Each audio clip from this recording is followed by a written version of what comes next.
¿Alguna vez te has preguntado por qué algunos trabajadores reciben mejores beneficios que otros simplemente por no pertenecer a un sindicato? En este episodio desvelaremos cómo unos trabajadores que se sintieron vulnerados en sus derechos deciden interponer acción de tutela como mecanismo judicial y cómo la Corte Constitucional resuelve este caso. Bienvenidos a nuestro podcast jurídico.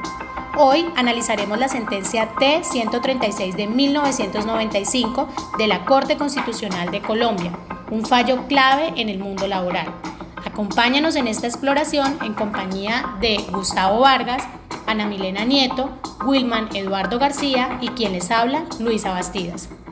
Iniciamos este podcast jurídico hablando sobre los hechos de la sentencia. La acción de tutela es instaurada por Luis Hernando Saidiza Pardo y William Esquivel Rubio contra FEBOR, entidad cooperativa. El magistrado ponente es el doctor José Gregorio Hernández Galindo. Las acciones de tutela fueron instauradas y resueltas separadamente en expedientes seleccionados y acumulados por la Sala 12 de selección, al considerar que había unidad de materia por tratarse de las mismas partes, idénticos hechos e iguales pretensiones. Ahora bien, hablaremos de los argumentos de los accionantes. Iniciaremos por establecer que el 16 de marzo de 1993 se constituye el Sindicato de Trabajadores. Los accionantes manifiestan pertenecer a la empresa desde antes del 1 de enero de 1994. Asimismo, indican que en forma sistemática la empresa ha venido desconociendo el derecho de asociación sindical mediante discriminación en contra de los trabajadores sindicalizados. En cuanto a quienes no pertenecen al sindicato, tienen mejores derechos y prerrogativas a ellos otorgados desde cuando nació la entidad asociativa, es decir, el sindicato.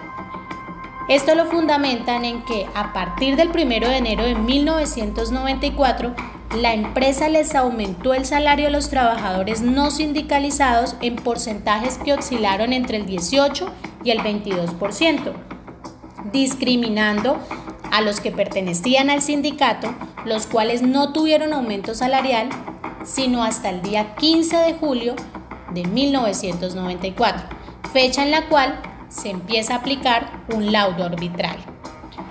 Asimismo, aducen que a raíz de lo expuesto, aproximadamente 115 trabajadores se han desafiliado del sindicato y automáticamente la empresa les ha hecho los aumentos salariales con retroactividad a enero de 1994 y les ha otorgado las demás garantías de que gozan los no sindicalizados, tales como la programación para elaborar horas extras y el auxilio de alimentación. A continuación, mi compañero Gustavo nos va a contextualizar un poco sobre las decisiones judiciales adoptadas mediante la sentencia. Muchas gracias, Luisa. Claro que sí. Tenemos que, para continuar con dicha información que hoy se está relatando aquí en este podcast, tenemos que en la ciudad de Bogotá se presentaron dos acciones de tutelas similares. Es decir, ambos reclamaban el mismo derecho, pero en momentos distintos. Pero la coincidencia es que como eran empleados de la misma empresa, entonces es cuando la Corte decide resolver las dos en una sola. ¿Qué sucedió? Pues sucede que el juzgado noveno laboral del circuito decidió no tutelar el derecho del señor Luis Hernando Saidiza porque este no argumentó que realmente existiera una transgresión por parte del empleador y que el accionante, además de ello, contaba con otros medios para poder solicitar su aumento salarial, que era lo que éste pretendía con dicha acción de tutela, lo cual pudo haber sido el proceso ordinario laboral. Por su parte, también en la segunda acción de tutela tenemos que el juzgado 15 laboral del circuito también la negó al señor William Esquivel, basándose en el artículo 6 del decreto 2591 de 1991, ya que este accionante pues tampoco se tomó la tarea, digámoslo así, de revisar otras acciones tendientes o procedentes en su caso. Bueno, entonces aquí como que no se dieron los preceptos necesarios y considerativos en este entonces para que el juez de tutela fallara en favor de estos señores. Posteriormente, como bien sabemos, todas las acciones de tutela escalan o van hasta la Corte Constitucional, esto para una eventual revisión, como conocemos normalmente, y estos casos no fueron la excepción. Llegaron a la Corte Constitucional y la Corte determinó que el hecho de que los demandantes, porque en una de las, accionantes, dijeran que ellos estaban subordinados al empleador, entonces por lo tanto ellos tenían unos derechos.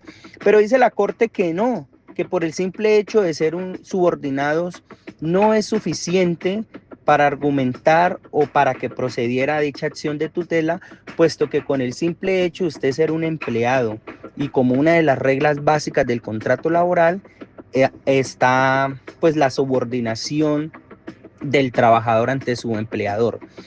Esto es similar como pasa con los estudiantes ante sus profesores. El estudiante está subordinado.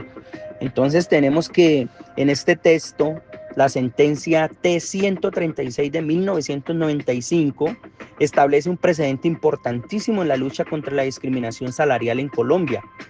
Esta enfatizó la necesidad de garantizar igualdad entre los trabajadores, independientemente si están o no sindicalizados o independientemente si eran o no procedentes las acciones de tutelas, pues esto también crea un hito porque estamos hablando de que fue una tutela, unas tutelas que fueron a la Corte de Oro que conocíamos anteriormente. Es por ser del 1995 son de las sentencias pues realmente que valía la pena uno leer como abogado. Incluso no estoy discriminando de que las sentencias actuales no tengan los mejores fundamentos, pero si nos vamos a la Corte de Oro tenemos unas sentencias magistrales, realmente son muy recomendables para ustedes, oyentes que hoy nos están escuchando, por si están estudiando o desean estudiar Derecho, les recomendamos estas acciones de tutela.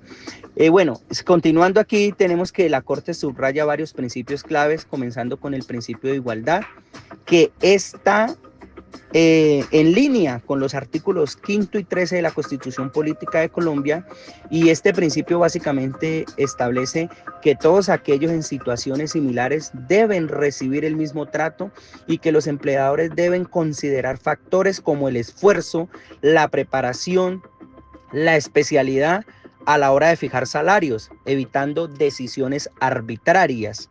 Además de ello, tenemos el artículo 143 del Código Sustantivo del Trabajo, el cual dice que al igual trabajo, igual salario.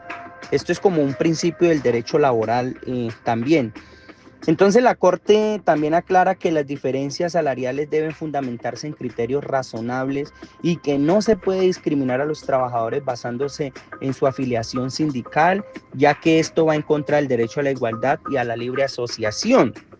Pues tenemos que en esta sentencia uno de los argumentos que manifestaba uno de los accionantes es que como les estaban aumentando el salario a las personas no sindicalizadas, pues los sindicalizados empezaron a renunciar o a desafiliarse al sindicato con el fin de que les aumentaran su salario. Entonces esto se puede tomar como coacción, como obligarlos a no pertenecer a un grupo de personas que defienden los derechos de los trabajadores como lo es un sindicato. Bueno, seguimos acá de que finalmente la Corte concluyó que la acción de tutela no era procedente porque la empresa simplemente cumplió con un laudo arbitral y los demandantes debieron haber actuado contra esta decisión en lugar de actuar en contra de la empresa. Pues el laudo había establecido unos aumentos salariales del 18.23% para trabajadores no sindicalizados y el 22.6% para los sindicalizados, cumpliendo así lo ordenado por el tribunal. Por todas estas razones, la Corte Constitucional decidió confirmar los fallos de los juzgados noveno y 15 del Circuito de Bogotá, validando la negación de las acciones de tutela al considerar que los argumentos presentados no eran suficientes para fallar en favor de los demandantes. Bueno, pues básicamente esto es como lo que sucedió aquí. Pues hubo otras situaciones las cuales habría que tener en cuenta, pero esto es básicamente lo que se dio. Entonces, finalmente, al confirmar la Corte, confirmar qué significa para los oyentes que de pronto no tienen el conocimiento jurídico, no han estudiado la carrera de Derecho, pues el resuelve o la confirmación de la Corte es básicamente decir que sí, que la decisión que tomaron los juzgados noveno y 15 de Bogotá son acordes a derecho. Bueno, muchas gracias y aquí los dejo con mi compañera Ana Milena. Ella va a continuar aquí dándonos una breve explicación de los principios que podemos hallar, de los principios del derecho que podemos hallar o encontrar dentro de la sentencia, y ella se enfocará un poco en explicarnos uno a uno para poder tener más claridad frente a este caso. Muchas gracias. Es importante destacar que uno de los principios en el derecho laboral administrativo que encontramos en esa sentencia, pues nos habla sobre la subordinación. Los demandantes argumentaron que su estado de subordinación frente a la entidad demandada justificaba su acción legal. Sin embargo, en uno de los casos, el juez negó la protección solicitada porque consideró que no existía dicha subordinación y por lo tanto no se podía proceder contra una persona jurídica particular. Es importante destacar también que la Corte Constitucional sobre este tema pues ha mencionado que la subordinación se refiere a una relación de dependencia jurídica como los de los trabajadores con sus empleadores o de los estudiantes con sus profesores y directivos. Por otro lado, la indefensión implica una situación de dependencia no derivada de un orden jurídico, sino de hechos que impiden a la persona referirse eficazmente ante la violación o amenaza de sus derechos. También tenemos aquí se precisa que el derecho a la asociación es uno también de los principios fundamentales que la Corte reafirma que los empleadores deben garantizar la libertad sindical sin ejercer presión o discriminación. Las empresas no pueden utilizar los salarios o beneficios sociales para castigar a los empleados que se unan a un sindicato, evitar el crecimiento del sindicato o presionar a los trabajadores para que se retiren del sindicato. Es esencial recordar que el derecho de asociación va de la mano con la libertad. Este derecho se viola cuando se obliga a alguien a asociarse o cuando se le impide hacerlo. Los empleadores deben garantizar esta libertad, especialmente en caso de los sindicatos, ya que es un principio básico de lealtad hacia los trabajadores. Asimismo, el artículo 143 del Código Sustantivo del Trabajo prohíbe expresamente cualquier diferencia salarial basada en actividades sindicales.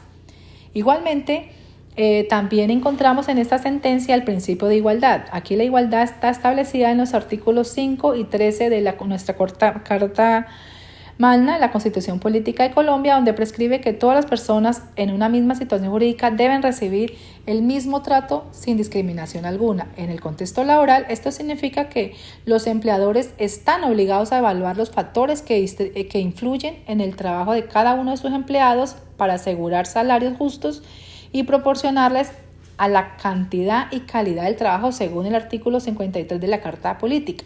De igual manera, la justicia distributiva se quebranta cuando los trabajadores con igual calificación que realizan el mismo trabajo en cantidad, calidad y tiempo reciben salarios diferentes. Esto no solo contraviene la lealtad humana sino todos los derechos que tiene, también se establece como tal, sino que también de esta manera justificada pues refiere que unos tienen derechos superiores y otros inferiores. Asimismo, el artículo 143 del Código Sustantivo de Trabajo es claro al señalar que a trabajo igual, en puesto, jornada y condiciones de eficiencia también iguales deben corresponder salarios de igual manera. Seguimos en este agradable contexto con la relevancia de la sentencia T-136 de 1995 de la Honorable Corte Constitucional de Colombia. En esta parte de nuestra charla hablaremos sobre la relevancia de impacto. ¿Impacto para quién? Para los trabajadores. Esta sentencia subraya la importancia de los mecanismos como la tutela y los laudos arbitrales para proteger derechos laborales. Evidencia los límites de la acción de tutela frente a decisiones judiciales ya ejecutoriadas.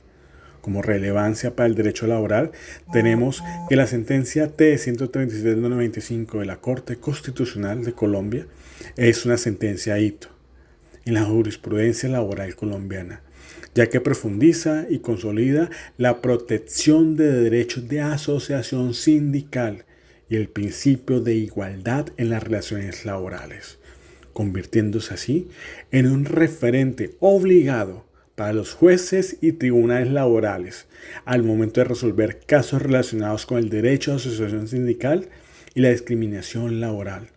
Promueve las relaciones laborales en Colombia, el diálogo social y la negociación colectiva entre trabajadores y empleadores. Esta sentencia, señores, hace un faro guía en la jurisprudencia laboral y su influencia se extiende hasta nuestros días. ¿Qué significa esto para la práctica? Primero, una base sólida para nuevos casos que se presenten. Numerosas sentencias posteriores han utilizado la sentencia T-136 del 95 como fundamento para resolver casos relacionados con el derecho de la asociación sindical, la discriminación laboral y la igualdad en relaciones laborales. Esto significa que los trabajadores cuentan con un sólido respaldo jurídico para defender sus derechos en estos ámbitos. Evolución de la jurisprudencia. Si bien la T-132 del 95 estableció principios fundamentales, la jurisprudencia laboral ha sido dinámica. Nuevas sentencias han ido ampliando y precisando estos principios, adaptándolos a las cambiantes realidades del mundo del trabajo. Asimismo, hay mayor protección para los trabajadores. Gracias a las sentencias posteriores, los trabajadores colombianos gozan de una protección más sólida frente a las prácticas laborales abusivas y discriminatorias. ¿En qué tipo de casos ha resuelto basándose en esa sentencia? Se los voy a contar. Despidos por afiliación sindical. La T-136 ha sido clave para proteger a los trabajadores despedidos por su participación en actividades sindicales. Discriminación salarial. Se han utilizado sus principios para combatir la discriminación salarial basada en la afiliación sindical y en otros factores como género y raza. La violencia laboral. La sentencia ha servido como base para reconocer la violencia laboral como una forma de discriminación y para exigir medidas de protección a las víctimas. Negociaciones colectivas. Se han utilizado sus principios para garantizar el derecho de los trabajadores a negociar colectivamente con sus empleadores. Ahora bien, llegamos a esta etapa de conclusiones. Aquí las dejo con Luisa Fernanda Bastidas, que indica las conclusiones y las reflexiones finales en derecho de la sentencia 136 de 1995 de la Corte Constitucional de Colombia. Bueno, y como conclusiones de estas sentencias pudimos establecer las siguientes. Primero, los accionantes disponían de otros medios de defensa judicial y si se encontraban inconformes con sus aumentos salariales, pudieron controvertirlos en un proceso ordinario laboral. Segundo, no existía subordinación que impidiera como tal al accionante el ejercicio de sus derechos fundamentales. Tercero, los aumentos y beneficios salariales provenían de un laudo arbitral debidamente resuelto por el recurso de homologación. Cuarto, la empresa se limitó a ejecutar lo dispuesto en una sentencia judicial ejecutoriada derivada de un laudo arbitral. Quinto, los trabajadores debieron atacar el laudo pronunciado por el Tribunal de Arbitramiento Obligatorio constituido en 1993 por orden del Ministerio de Trabajo y Seguridad Social o en su defecto, la sentencia mediante la cual el Tribunal Superior del Distrito Judicial de Santa Fe de Bogotá, Sala Laboral, resolvió acerca del recurso de homologación. Sexto, el interés para ejercer la acción de tutela más que de dos personas en particular, en este caso los accionantes, es del sindicato de trabajadores, pues lo definido en el laudo arbitral y en la sentencia que resolvió sobre el recurso de homologación es un asunto de derecho colectivo del trabajo. Como séptima conclusión tenemos que el principio de igualdad se refiere al derecho de todas las personas a la protección y a un trato igual por parte de las autoridades, pero en el campo laboral las partes pueden efectuar acuerdos en lo concerniente al salario. Octavo, la igualdad y la justicia distributiva resultan quebrantadas cuando entre trabajadores igualmente calificados, que rinden lo mismo en cantidad, calidad y tiempo de trabajo para el mismo patrono y en idénticas condiciones, se introducen formas de distinción en sus remuneraciones, por cuanto de manera injustificada se trata a unos como superiores y a otros como inferiores, contrariando con ello la dignidad humana a la que todos por igual tienen derecho. Novena, la subordinación alude a la existencia de una relación jurídica de dependencia que no tiene su origen como tal en la obligatoriedad derivada de un orden jurídico-social determinado, sino más bien en situaciones de naturaleza fáctica. Como décima conclusión, los motivos para establecer diferencias salariales en igualdad de condiciones deben ser razonables y no pueden corresponder al simple capricho del patrono ni implicar el castigo a quienes ejercen derechos reconocidos a los trabajadores por la Constitución o por la ley o estímulo para que no los ejerzan. Como punto número 11 de conclusión, decimos que no es admisible la discriminación proveniente de estar o no afiliado a un sindicato para favorecer a los no sindicalizados en contra de los sindicalizados, pues en tal evento no solo se contraría el derecho a la igualdad, sino que se atenta contra el derecho de asociación sindical, el cual está consagrado en el artículo 39 de la Constitución. Y como última conclusión, tenemos que el derecho de asociación es inherente al derecho a la libertad y se quebranta cuando se coacciona externamente al individuo para que se asocie o cuando se obliga a asociarse. Eso ha sido todo por hoy. Muchísimas gracias por su atención y esperamos vernos muy pronto en un próximo podcast jurídico.